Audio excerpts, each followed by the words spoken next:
As Hirokazu descends the stairs, the devil hunters sense that something is amiss.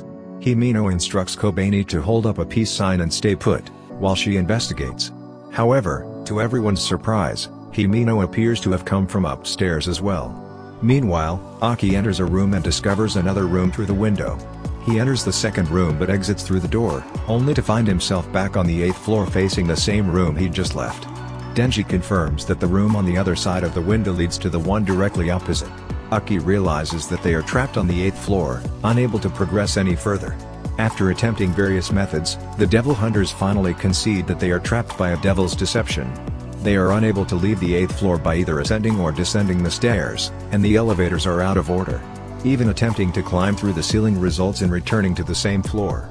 Denji blames Power for killing the head demon, which may have led to their entrapment, but she quickly denies it, claiming that Denji coerced her into doing it, a claim which he refutes. Aki points out that this cannot be true since a devil's power disappears with their death.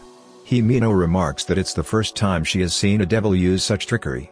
Hirokazu speculates that other devil hunters may come to their aid, but Himeno fears that they may also fall victim to the same trap.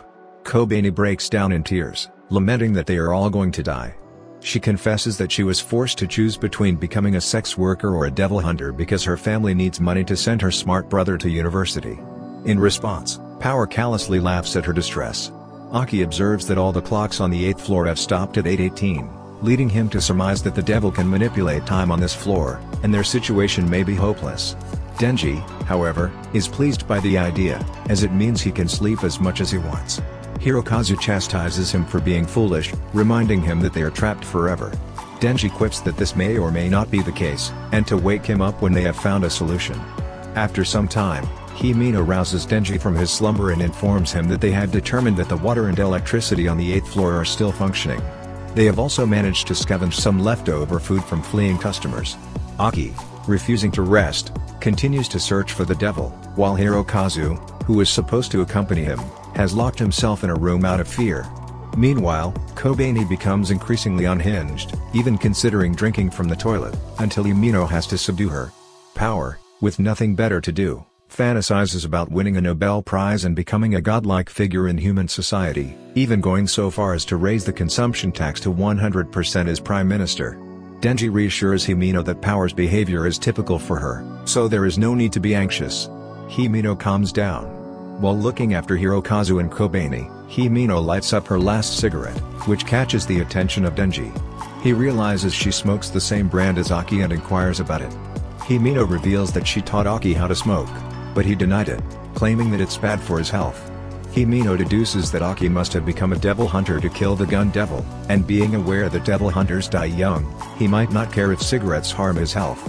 Aki confidently asserts that he won't die easily, to which Himeno expresses her relief, as it's always a hassle when a teammate dies.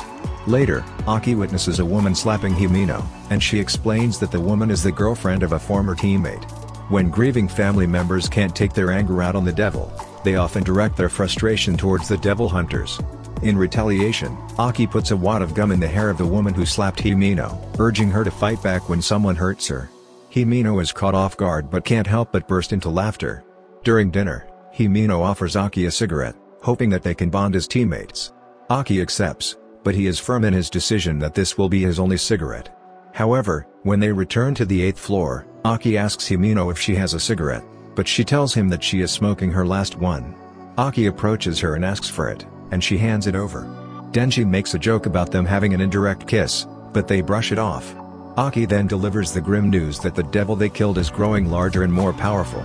As they hear a strange noise coming from the hallway, they cautiously step out to investigate, only to be confronted by a grotesque creature. It appears to be a mass of flesh with eyes, arms, and other body parts, and it taunts them by calling them foolish humans. The creature identifies itself as the devil and demands a contract with them, offering to spare everyone else if it can have Denji, dead or alive, to eat. Kobeni suddenly emerges from a nearby room, brandishing a knife and insisting that Denji should sacrifice himself. However, Aki intervenes and disarms her, while Himeno knocks her to the ground.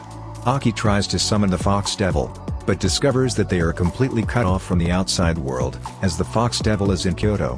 Himeno then unleashes her Ghost Devil, which devours parts of the creature. The devil cries out in pain, but instead of weakening, it grows even larger. Eventually, the creature reveals that this is not its true form, and that the heart is located elsewhere. The devil scoffs at their futile efforts and declares that they are wasting their time. The devil once again approaches the group and offers them a contract. Denji is quick to voice his concern that it will result in everyone's demise. However, Himeno explains that as long as they follow the terms of the contract, the devil will also be bound to it. She also clarifies that if anyone breaks the contract first, they will suffer the consequences. Just then, Hirokazu appears and proposes that they eliminate Denji to avoid any risk. Aki objects to this suggestion and argues that since the devil wants Denji dead, it must serve some purpose, so he declines the offer. Himeno echoes Aki's refusal. In contrast, Power is willing to sacrifice Denji, since she cannot leave and has to fulfill her desire to win the Nobel Prize. Aki reminds her that fiends cannot enter into contracts, and if she kills Denji, the devil will no longer be obligated to keep his end of the bargain. The group spends some more time contemplating their situation. Aki declares that he is willing to use his sword if the need arises, but Himeno quickly forbids him from doing so. Denji is puzzled by her decision, but Himeno explains that she would rather kill Denji herself than let Aki use his sword. Hirokazu notices that all the food is gone and sees Power chewing. However, she lies and accuses Denji of eating it all. Just then, Kobane arrives and blames Power's abilities for their inability to leave.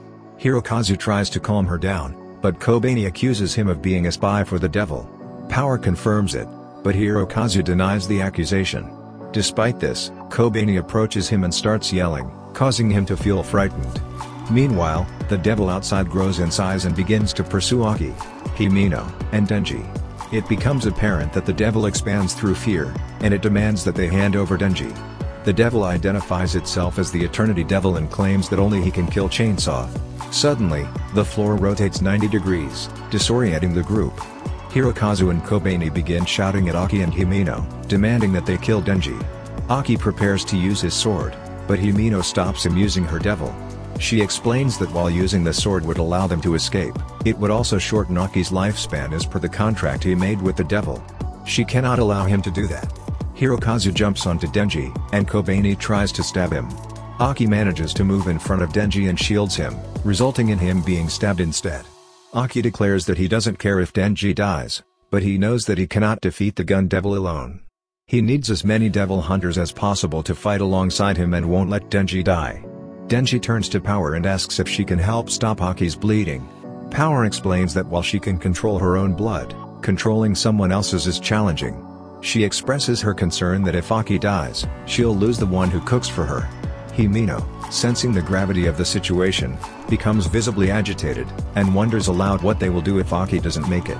Kobane intervenes, reminding them that it's not anyone's fault but Denji's for not allowing the devil to eat him.